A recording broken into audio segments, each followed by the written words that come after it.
Recently, when I read about IC7760 launched at the Tokyo Ham Fair, it was mentioned that it can be operated over a home local area network.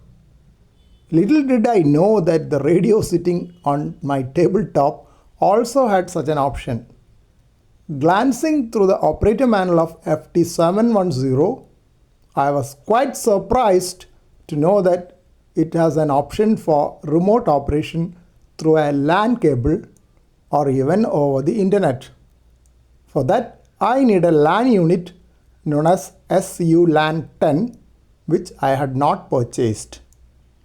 USB Type B port on the rear end of the radio can be connected to a Type B to Type A cable, which I already have.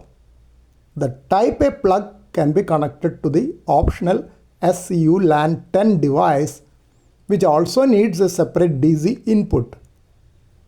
SU-LAN 10 has a LAN port which can be connected to the internet, home LAN or a personal computer. Software needed for PC control can be downloaded from Yasu website. It is also possible to monitor the bands on a large monitor screen sitting in another room.